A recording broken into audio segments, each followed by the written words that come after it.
Deus foi nos abençoando e passamos ali. Daí ele perguntou assim, mas e eu vou registrar ele como? O que ele vai ser? Ele vai ser projetista mecânico, pode escrever aí. Eu não era projetista de nada, veja, nem tinha estudado nada para isso. Aí naquele dia, a partir daquela segunda-feira, eu comecei como projetista mecânico sem ser projetista de nada. Deus faz coisas que você nunca vai entender. Quando Ele quer abençoar alguém, não há inferno que possa impedir. Entenda isso. Eu experimentei e experimento isso em toda a minha vida. E Deus ali nos abençoou, depois tivemos oportunidade em outras companhias, até que, depois de algum tempo, eu trabalhei numa companhia ligado à especialização de hidráulica e pneumática, onde me tornei, naquela época, um dos maiores especialistas da América Latina e reconhecido também em outros países, na área de hidráulica pneumática. E foi uma coisa também muito interessante, porque naquela época no país não havia nem livros de hidráulica pneumática em português. E tinha só em alemão, em inglês, em francês, em espanhol, mas não tinha em português. E tudo que era problema dentro da empresa, que se tratava de hidráulica e pneumática, eles diziam assim, manda lá para o crente. O crente era eu, lá na engenharia. O projetista que não era projetista, era eu. E aí eu fui estudando, fui comendo aquilo. No final, nenhuma prensa era projetada, não se iniciava o projeto, enquanto não passava na minha mão. Diz, primeiro tem que passar lá na mão do Daniel, ele tem que refazer todos os cálculos que vinham da Alemanha. Eu refazia uma parte dos cálculos e modificava, porque eu consegui baratear o custo da fabricação dos equipamentos, usando um outro sistema, um pouco mais agressivo do que a Alemanha usava, que era muito conservadora. E com isso a empresa começou a vender mais equipamentos, enfim, e Deus nos abençoou muito. Tivemos oportunidade para uma outra companhia, saímos para uma outra empresa que trabalhava exclusivamente com hidráulica e pneumática, atendia trens de pouso, para naves espaciais, fornecia válvulas especiais para naves, enfim, para a NASA, inclusive. E como era uma área que eu gostava muito e tinha me especializado, começamos a trabalhar e eu assumi logo depois a gerência responsável pela engenharia simultânea e todos os novos lançamentos, os novos projetos. A gente participava a nível de reunião com todos os gerentes de engenharia mundial. E trabalhamos durante algum tempo como responsável, vi muito a mão de Deus. Eu era chamado nos Estados Unidos de Gotterization, era o pesquisador de Deus, porque tudo eu falava assim, Deus vai me ajudar, eu dizia. Em tudo eu falava. Então eles diziam, um dia se Deus vai esquecer de você e você vai ter que fazer as coisas sozinho. Eu disse assim, Deus nunca se esquece de nós. O que Ele formou, Ele tem prazer em cuidar. Ele não te formou no ventre da sua mãe para deixar você morrer num deserto sem ninguém para poder te acalentar. Não, se não tiver ninguém, Deus está ao seu lado para te acalentar. Ele nunca nos deixa. Esse é um grande segredo que poucas pessoas se conscientizaram disso. E Deus ali nos abençoou até que houve um acidente, vocês se lembram, em 78, 28 de janeiro de 78, de 86, que houve a explosão da Challenge. E nós, como responsável, nós fornecíamos as válvulas para o comando dos sistemas principais de lubrificação e também de controle de combustíveis. E eu era o responsável técnico da empresa, e se fosse descoberto que o problema tinha sido do nosso produto, eu seria acionado, eu seria processado e poderia até ser preso, porque fornecemos um produto que causou 6 mortes, fulminante. Enfim, e aí fomos convocados rapidamente para lá e ficamos lá 42 dias internados. Ninguém saía, ninguém entrava mais dos que foram chamados, especialistas de vários lugares do mundo, e estava lá um brasileiro, um Gotterization, um pesquisador de Deus. Puseram no meu laboratório, eu tinha um laboratório ali na NASA, puseram no meu laboratório uma plaquinha escrito assim, Gotterization, pesquisador de Deus.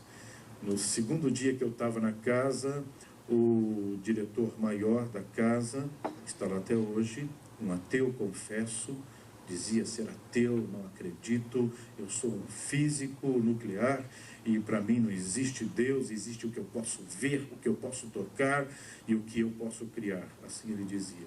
E no segundo dia ele disse assim para mim, encontrou comigo no corredor e falou assim: me diz uma coisa, você sempre diz que vai falar com teu Deus, que ele tem soluções, por que você não vai falar com ele? Quem sabe ele te ouve e até te dá uma solução para esse problema. Não havia mais solução. Deixa eu só explicar rapidamente, isso eu posso explicar. Existem algumas coisas que eu não posso falar, mas o que eu vou dizer é o que eu posso falar. Havia sido feita uma alteração de velocidade de empuxo nas turbinas. Nas naves anteriores a essa da explosão, a velocidade de empuxo chegava no máximo a 32, muito 28 mil quilômetros por hora.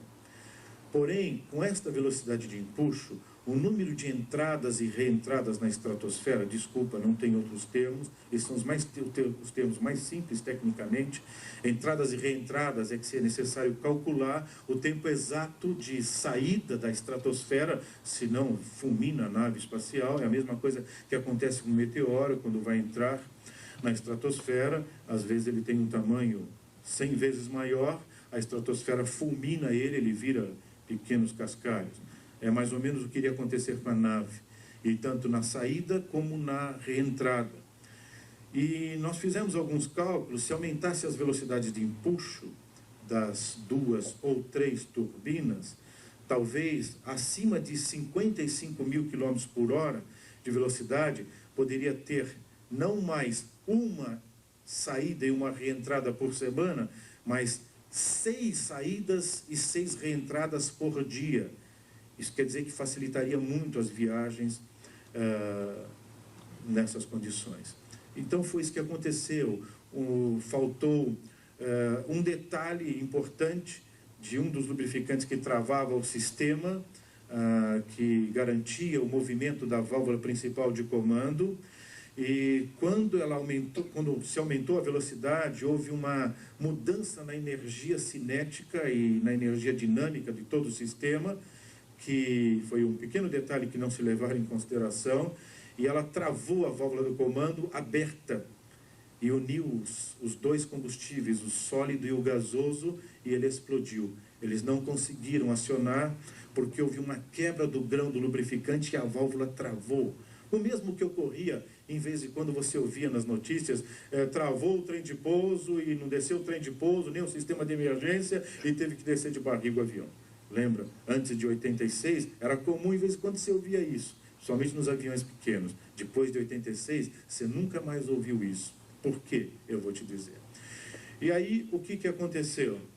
Estávamos lá já quase 42 dias, e vai para o laboratório e testa e faz testes, e nada, não havia solução para a modificação desse sistema.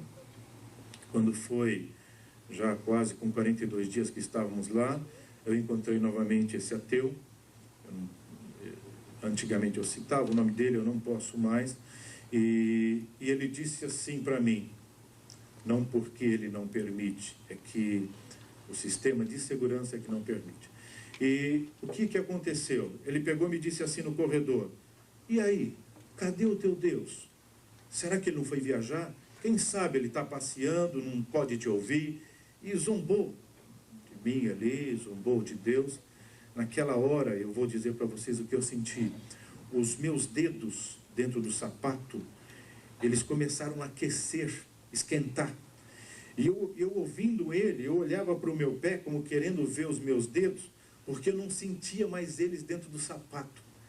Eles foram esquentando, foram aquecendo, e aquele calor foi subindo na minha perna, como se quisesse me queimar todo o meu corpo. E aí eu perdi o controle da boca, da língua, e eu disse assim para ele: hoje ainda você vai glorificar o meu Deus, porque ele vai me dar a solução.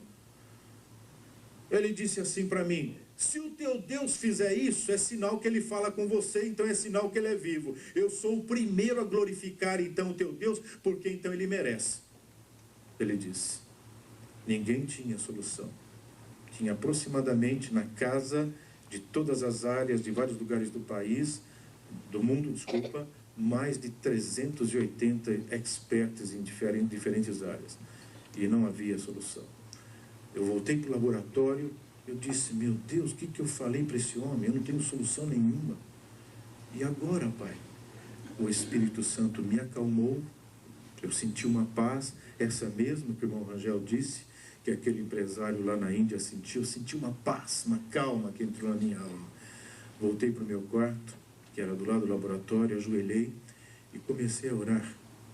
Disse, Deus, eu não tenho outro lugar para buscar solução a não ser em Ti, porque eu não tenho essa solução. Se não vier do céu, eu não tenho outro lugar.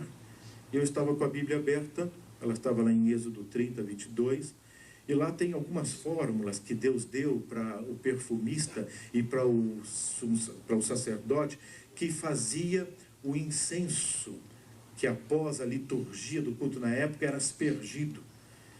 E o Espírito de Deus tocou em meu coração. Quando eu abri os olhos da oração, eu vi todas aquelas especiarias e tal, e aí eu senti a direção de Deus. Ali estava a solução.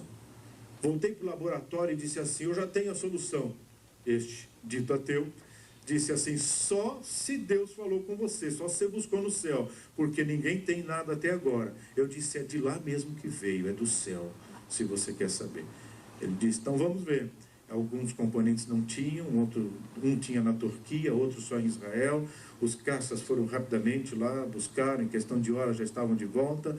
Montamos no laboratório, havia um osciloscópio que podia medir qualquer alteração de energia cinética e simulava a velocidade até 150 mil km por hora, para ver quais eram as alterações de energia que ocorriam em todo o sistema.